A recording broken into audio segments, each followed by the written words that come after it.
chapter first of the class 10, that is chemical reaction and equation. तो भाई आपको दिखाई दे रहा होगा यहाँ पर दो टर्म्स है, एक है केमिकल रिएक्शन और the second one is chemical equation. Chapter हमें समझने से पहले सबसे पहले यही दो टर्म समझनी पड़ेंगी. अब सबसे इंपॉर्टेंट मैं आपको बता देती हूँ कि मेरा पढ़ाने का मेथड ये है कि जो भी टॉपिक मैं आपको समझा रही हूँ उससे रिलेटेड किस टाइप के क्वेश्चन बनते हैं या किस टाइप के क्वेश्चन आ चुके हैं वो सारे के सारे मैं साथ में एक्सप्लेन करूंगी. अगर आपको ये सब चीजें चाहिए तो पूरी प्लेलिस्ट आपको देखनी पड़ेगी and for the future you will be subscribe my channel also. So भाई फर्स्ट यहाँ पर टर्म क्या है, that is a chemical reaction. Reaction की शॉर्ट फॉर्म होती है. तभी आप लोग बोले क्या लिख दिया, अभी हमको समझ ही नहीं आया. केमिकल रिएक्शन क्या होती है? केमिकल रिएक्शन में जब दो या दो से ज्यादा सब्सटेंस, इनफैक्ट हम ये भी बोल सकते हैं एक, जब वन या मोर देन वन सब्सटेंस आपस में रिएक्ट करें और एक नया सब्सटेंस बन के आ जाए, उसी को हम लोग कहते हैं केमिकल रिएक्शन. फिर से सुना मैंने क्या बोला, व्हेन. और एक और चीज, मेरा प्रॉमिस ये था कि मैं आपकी राइटिंग स्किल अच्छी कराऊं. तो आप देखिए हेडिंग मैंने सबसे ऊपर डाला है, पहला पॉइंट में जो डेफिनेशन लिख रही हूँ वो नेक्स्ट लाइन से मेंशन कर रही हूँ. आपको भी सेम एज इट इज यही करना है. और डेफिनेशन क्या है, व्हेन वन और more than one substance, when one or more than one substance react each other to form a new substance, is known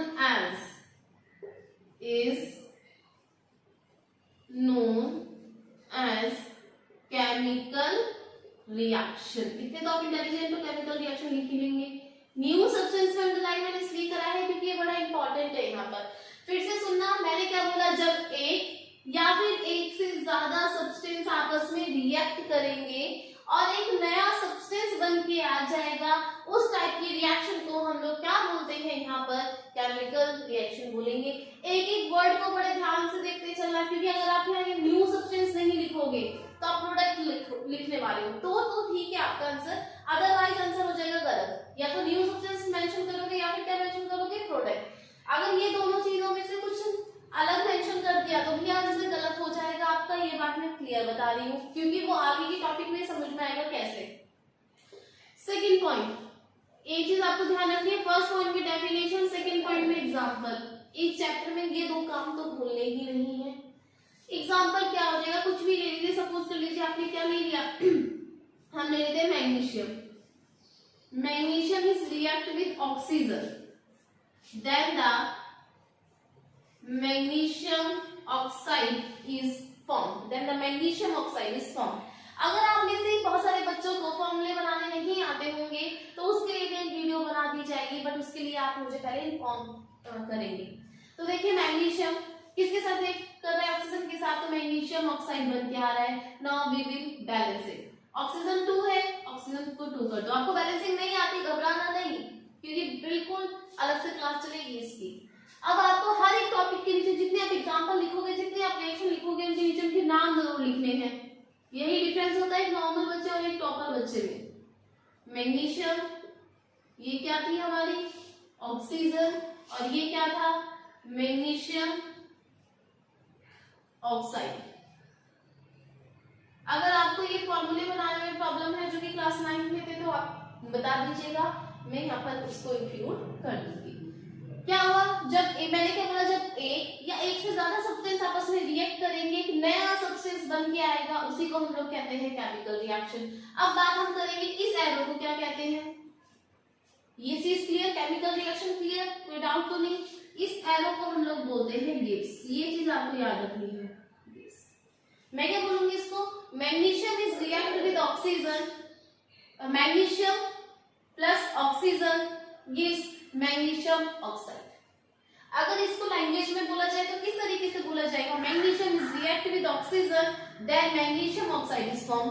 but अगर इंडिविजुअल बोला जाए magnesium plus oxygen gives magnesium oxide. Clear है की बात? Repeat करते चलिए, जितना repeat करेंगे मेरे साथ उतना ज्यादा लर्न होगा, और जितना ज्यादा लर्न होगा वो आपके लिए बेनिफिट है। जब एक या एक से ज्यादा सब्सटेंस आपस में रिएक्ट करेंगे तो एक नया सब्सटेंस बन के आ जाएगा, और उसी टाइप की रिएक्शन को हम बोलते हैं केमिकल रिएक्शन। यहाँ पर दो या दो से ज्यादा मेंशन मत कर देना, क्योंकि वो डेफिनेशन किसी और की हो जाएगी, वो मैं आपको बाद में समझाऊंगी। तो केमिकल रिएक्शन आपकी क्लियर? अगर आपकी केमिकल रिएक्शन क्लियर हो गई है तो यहाँ से मैं आपको दूसरा टॉपिक क्लियर करवाती हूँ, that is reactant. What is reactant? भाई रिएक्टेंट क्या होता है? ये प्रोडक्ट नाम की क्या चीज है? चलिए रब करते हैं इसको। यहाँ पर इस लेक्चर में मैं आपको इंट्रोडक्शन बता रही हूँ, चैप्टर कैसे समझना है, उसके बाद हम लोग चैप्टर स्टार्ट करेंगे। तो मैंने क्या बोला, व्हाट इज रिएक्टेंट, ठीक है, डेफिनेशन क्या है रिएक्टेंट। फिर मैं आपसे क्या बोल रही हूँ, प्रोडक्ट क्या होता है, प्रोडक्ट क्या होता है। ये अलग टॉपिक है, ये अलग टॉपिक है। तो भाई देखिए, अगर मैं कोई रिएक्शन लिख देती हूँ, सपोज कर लीजिए मैंने C+O2 गिव्स CO2 को मेंशन कर दिया, तो आपको ये याद रखना है, ये भाई मैथ्स के हिसाब से कौन सी साइड है, left hand side, and that is right hand side. तो रिएक्टेंट जो होगा हमेशा हमेशा के लिए वो कौन सी साइड का होता है, लेफ्ट। कौन सी साइड का होगा भाई, लेफ्ट का होगा। ये चीज तो ध्यान में रख लो। चाहे यहाँ पर कार्बन हो, ऑक्सीजन नहीं हो तो सिंपल एक कार्बन होता, सपोज थोड़ी देर के लिए, तो कार्बन ही रिएक्टेंट बन जाता, ठीक है। जो प्रोडक्ट होता है वो किस साइड होता है भाई, राइट। और लेफ्ट और राइट मुझे लगता है आप सबको ये बात क्लियर होगी। तो ये बात तो क्लियर हो गई। हमेशा मैं कोई सी भी रिएक्शन लिख दूं, मैंने अभी मैग्नीशियम की लिखी थी, magnesium react with oxygen then the magnesium oxide is form, फिर बैलेंस कर दिया था इसको। तो इसमें रिएक्टेंट क्या है, मैग्नीशियम रिएक्टेंट है या ऑक्सीजन। तो आप ये बोलेंगे कि लेफ्ट हैंड साइड में दोनों आ रहे हैं तो दोनों के दोनों रिएक्टेंट होंगे, राइट हैंड साइड में ये आ रहा है तो ये हमारा क्या होगा, प्रोडक्ट होगा। ये आइडेंटिफिकेशन है, ये बड़ा हेल्प करेगा आपको। इस चैप्टर के एंड में कुछ रिएक्शन रहेगी, वहां पर रिएक्टेंट और प्रोडक्ट आपको पहचानने पड़ेंगे। तो समझ गए, लेफ्ट हैंड साइड वाले रिएक्टेंट और राइट हैंड साइड वाले प्रोडक्ट। लेकिन अगर कोई ये पूछ ले कि रिएक्टेंट की डेफिनेशन क्या होगी या फिर प्रोडक्ट की डेफिनेशन क्या होगी, तो कैसे समझाएंगे हम इस बात को, ये भी तो हमें पता होना चाहिए। आइडेंटिफिकेशन हम कर लेंगे, क्वेश्चन भी सॉल्व कर लेंगे, लेकिन हमको ये नहीं पता कि रिएक्टेंट क्या होता है, फिर हम क्या करेंगे। देखो हम क्या करने वाले हैं, the substance undergo a chemical change। एक ऐसा सब्सटेंस जिसमें केमिकल चेंज होता है, जिसमें केमिकल चेंज होगा, उसी को क्या बोलते हैं, रिएक्टेंट। और वो केमिकल चेंज कहाँ होता है, रिएक्शन में, is called reactant। भाई ये चीज समझ में आए। देखो मैं इसको थोड़ा सा रफ कर देती हूँ, अभी एग्जाम्पल में दोनों के एक साथ ही लिखवा दूंगी आपको। Product, the substance that undergo a chemical change. एक ऐसा सब्सटेंस जिसमें केमिकल चेंज होता है, उसी को हम लोग क्या बोलते हैं, रिएक्टेंट बोलते हैं। और रिएक्टेंट कौन सी साइड प्रेजेंट होता है, लेफ्ट साइड प्रेजेंट होता है। ये दो बातें नोट कर लीजिए। प्रोडक्ट क्या हुआ करता है, क्या होगा प्रोडक्ट हमारा, आप सबको पता है। तो ये जो केमिकल चेंज होता है, इसकी वजह से एक नया सब्सटेंस बन के आ जाता है। तो हम यही बात बताएंगे, the new substance is formed in a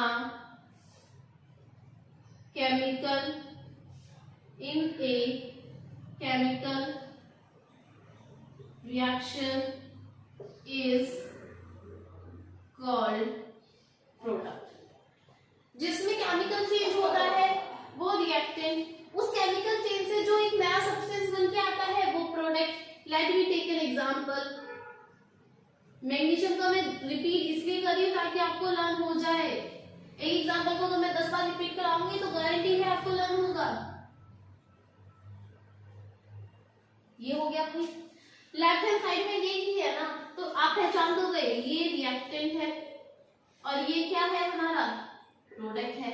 एक क्वेश्चन और अगर मैं पूछूं कि रिएक्टेंट मैग्नीशियम है या रिएक्टेंट ऑक्सीजन है, तो आप बोलोगे कि दोनों लेफ्ट हैंड साइड पे प्रेजेंट है तो दोनों रिएक्टेंट है। अब देखो जो केमिकल चेंज हुआ होगा वो यही तो हुआ होगा। सोचने वाली बात है भाई, दोनों आपस में रिएक्ट कर रहे हैं तो केमिकल चेंज, चाहे ये प्लस उधर आ जाए लेकिन लेफ्ट साइड वाला रिएक्टेंट होगा। तो भाई ये चीज ध्यान में रखनी है कि हमारा जो भी लेफ्ट साइड में वो रिएक्टेंट, तो जो रिएक्टेंट होता है उसमें क्या होता है केमिकल चेंज होता है। अब इस केमिकल चेंज की वजह से यहाँ पर एक नया सब्सटेंस बन के आ गया। वो जो नया सब्सटेंस बन के आया है उसी को हम लोग क्या बोलते हैं, उसी को हम लोग बोलते हैं प्रोडक्ट। इतनी बात क्लियर आ गई? अगर इतनी बात समझ में आ गई तो आप इसको नोट कर लीजिएगा एक बार, फटाफट से एकदम जल्दी जल्दी से नोट कर लीजिए। कोई भी प्रॉब्लम होगी तो पूछेंगे लेकिन नोट जरूर करेंगे। क्लियर? अब देखो मैं इसका कोई दूसरा एग्जांपल कराती हूँ आपको। मैं इसका कोई दूसरा एग्जांपल आप लोगों से अटेम्प्ट करवाऊंगी अभी। लेट्स सपोज मैं आपसे कोई दूसरा एग्जांपल अटेम्प्ट कराती हूँ। दूसरे एग्जांपल के नाम पे हम लोग क्या लेंगे, हम लोग लेंगे कैल्शियम कार्बोनेट। कैल्शियम इसको हीट देते हैं तो क्या क्या बन जाता है हमारा CaO क्विकलाइन, CO2 कार्बन डाइऑक्साइड। मैं फिर से लिख रही हूँ, अगर आपकी क्लास 9 का है याद नहीं है तो आप मुझे इन्फॉर्म करना, मैं इसे समझाऊंगी। दैट इज कैल्शियम कार्बोनेट को हम लोग क्या कहते हैं, लाइम स्टोन, और ये क्विक लाइम, और ये सबको पता है कार्बन डाइऑक्साइड। तो अगर मैं आपसे पूछूं इसमें रिएक्टेंट कौन है, बहुत सारे बच्चे कहेंगे जी प्लस इधर आ रहा है ये रिएक्टेंट है। फिर से गलत, लेफ्ट साइड में कौन है, ये है तो that is a reactant, right side पे वो है तो that is a product. Chemical change किसमें हुआ होगा, रिएक्टेंट में। इस केमिकल चेंज की वजह से क्या बन के आया है, क्विकलाइन और कार्बन डाइऑक्साइड बन के आया है, तो वो हो गया हमारा प्रोडक्ट। तो मेरे हिसाब से केमिकल रिएक्शन आपको अच्छे से समझ में आ गई होगी। रिएक्टेंट क्या होता है ये क्लियर हो गया होगा, ये प्रोडक्ट क्या होता है ये क्लियर हो गया होगा। ठीक है, तो नेक्स्ट टॉपिक हमारा है what is a balanced chemical reaction. भाई ध्यान से सुनना, what is a balanced chemical reaction. घबराना मत, बैलेंसिंग के आगे में क्वेश्चंस बिल्कुल नहीं सॉल्व कराऊंगी, मैं सिर्फ समझाऊंगी कि ये क्या है, और इसकी डेफिनेशन बिल्कुल रटने की जरूरत नहीं है। इसकी डेफिनेशन आज तक तो लिखने के लिए आई नहीं है, चाहे वो आपको प्री बोर्ड में क्यों ना दे, लेकिन बोर्ड में नहीं आई, लेकिन फिर भी आपको समझना है क्योंकि हमारे सिलेबस में है। तो इसकी डेफिनेशन कुछ देखो, केमिकल रिएक्शन तो समझ में आ गई, जब एक या एक से ज्यादा सब्सटेंस आपस में क्या करेंगे, रिएक्ट करेंगे तो एक नया सब्सटेंस बन के आएगा, उसी को हम लोग कहते हैं केमिकल रिएक्शन। लेकिन बैलेंस्ड केमिकल रिएक्शन क्या होता है, अब केमिकल रिएक्शन